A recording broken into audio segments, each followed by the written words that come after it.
Du petit déjeuner de l'actu, Philippe Bilger, Éric Rebelle, on parle des commerçants, du Black Friday, d'Amazon et de l'affaire Daval aussi, très médiatisée. Alors voilà, l'affaire Daval, on a posé cette question sur les réseaux sociaux. Est-ce que vous estimez qu'on en fait trop dans les médias ? Je dis on parce que je vous mets dedans, même si on en a un petit peu moins parlé, mais quand même.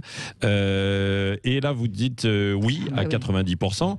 Ce qui, 91 maintenant. Oui, ce qui rejoint d'ailleurs un peu votre analyse. Vous estimez, bonjour mon cher Philippe. Bonjour Patrick. Oui, vous estimez donc qu'elle est surmédiatisée cette histoire ?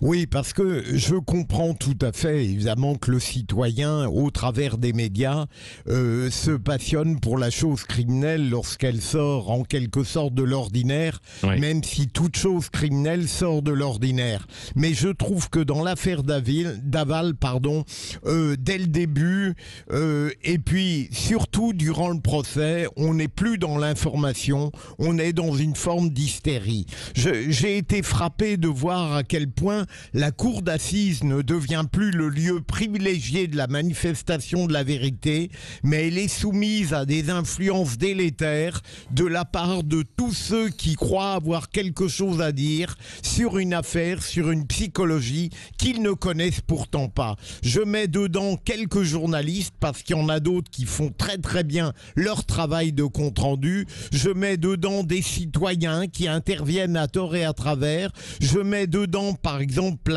les malheureux parents de la victime qui sont sentis obligés de se médiatiser parce qu'ils voulaient répondre à d'autres médiatisations choquantes. Et je mets en dernier lieu en incrimination des avocats qui, de manière surprenante pour moi, j'ai entendu hier une avocate de partie civile qui pratiquement a développé devant les journalistes la plaidoirie de partie civile qu'elle allait prononcer aujourd'hui ou dans quelques jours. Là, il y a une dérive. Ça n'est plus de l'information, c'est de l'indécence. Oui, mais Philippe, pardonnez-moi, mais dans beaucoup de procès, et puis alors Dieu sait si vous en avez connu aussi, on a fait souvent les procès en dehors des prétoires, devant les palais de justice, bien souvent, et dans les médias. Oui.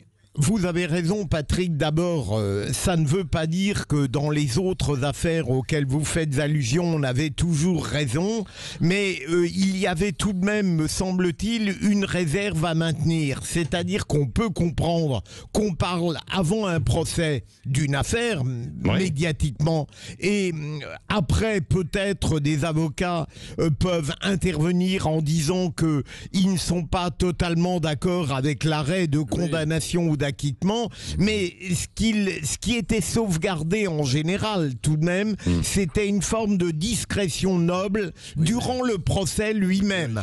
Or, on constate avec l'affaire Daval que c'est hallucinant durant les débats. Comment voulez-vous que des jurés et des magistrats puissent demeurer à l'abri de... Oui, mais Philippe, attendez, ça n'existe plus malheureusement dans toutes les histoires, dans toutes les affaires, Mais malheureusement, il y a une dérive, mais je crois qu'on n'est pas obligé de la pousser jusqu'au paroxysme. Éric Rebelle, vous voulez intervenir ? Oui. Alors moi, évidemment, j'ai pas ni la compétence ni l'expérience, et on écouterait Philippe pendant des heures nous parler d'une affaire, mais et je suis pas non plus chroniqueur judiciaire. Alors ça tombe bien, j'y connais pas grand-chose, mais j'aimerais juste vous donner mon sentiment extérieur, si vous le permettez, sur cette affaire. Oui, bien sûr. Sur cette affaire monstrueuse, complexe. C'est que, pour moi, je la rapproche un peu dans le voyeurisme dont nous sommes tous coupables, sans doute, sur ces grandes affaires criminelles. Je la rapprocherais, cette affaire, de l'affaire Grégory Villemain, le petit Grégory, vous vous souvenez ? Parce que, en fait, les principaux protagonistes de ces deux affaires ont été médiatisés avant que l'on ne sache qu'ils étaient coupables ou potentiellement coupable. Je m'explique. Ce jeune informaticien de 36 ans, en fait, en se mettant en scène lui-même dans une comédie émotionnelle, on l'a vu aux côtés des parents de la femme qu'il a assassinée, en ont fait un personnage médiatique avant même que le procès ne commence. Et je fais le même parallèle, pardonnez-moi Philippe, avec l'affaire Grégory, parce que Bernard Laroche, vous en souvenez, qui avait été assassiné, tué par le père de Grégory, avait été médiatisé avant même qu'il ne tombe sous les coups du fusil de chasse du père de Grégory. Je veux dire par là que, en fait, ces affaires sont extraordinaires au premier sens du terme, dans le sens où, en fait, on assiste à une médiatisation. Et on nous construit une histoire sous les caméras, sous les micros, avant même que la chose ne soit jugée. Voilà pourquoi peut-être notre voyeurisme, parce qu'il faut aussi parler du voyeurisme des gens sur des affaires aussi monstrueuses que celles que je viens de citer, ce voyeurisme se déclenche et se met en branle, si j'ose dire. Oui. Philippe Bilger. Voilà. Patrick, si j'ai encore un petit moment, il y a d'une part la médiatisation dont je considère qu'elle a dépassé les bornes, en l'occurrence, et il y a une responsabilité partagée, mais d'autre part, en profondeur, il y a une totale incompréhension de ce que est l'univers criminel. J'entends depuis quelques jours une multitude de gens dire « Ah, mais il faut que l'accusé nous dise la vérité, il faut qu'il nous permette de comprendre. » Voilà un homme, et on a lu hier soir, j'ai appris ce qu'il avait dit en grande partie au cours de l'audience, qui fait ce qu'il peut avec la personnalité qu'il a pour avouer le crime horrible qu'il a commis, et on veut encore plus, mais on réfléchit. Ce sont les parents. Ce sont les parents qui ont dit qu'ils voulaient en savoir davantage sur les motivations.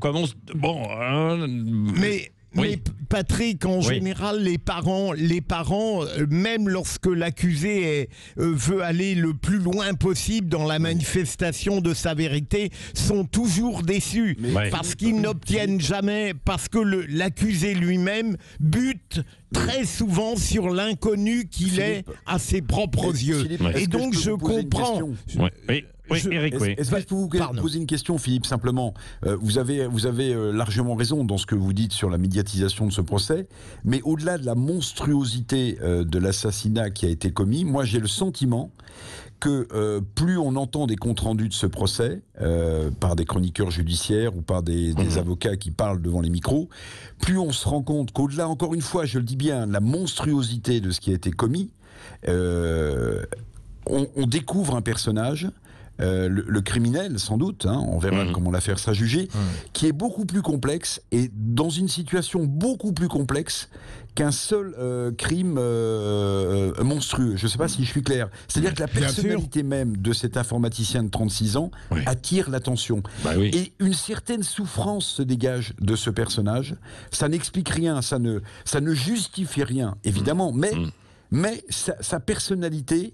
la brisure qu'il semble avoir en lui depuis des années et des années attire l'attention, n'explique rien, ne pardonne rien, mais attire l'attention, et ça c'est grâce à la médiatisation quand même, Philippe, de ce procès. Sûrement, Eric, mais il faut bien voir aussi que le citoyen que je suis a beaucoup lu là-dessus, et j'ai l'impression que l'accusé est à l'audience exactement sur le registre qu'il était avant. Il y a une psychologie qui demeure la même, effacée, frileuse, timide, craquant, émotive, et donc c'est tout à fait normal. Mais ce qui me paraît extrêmement dangereux et évidemment totalement délétère pour des parents effondrés, c'est qu'on ne peut pas faire une explication d'un crime sans un petit peu se pencher sur le rôle de la victime dans le moment où le pire a été commis. C'est ce que j'ai essayé de dire, Philippe.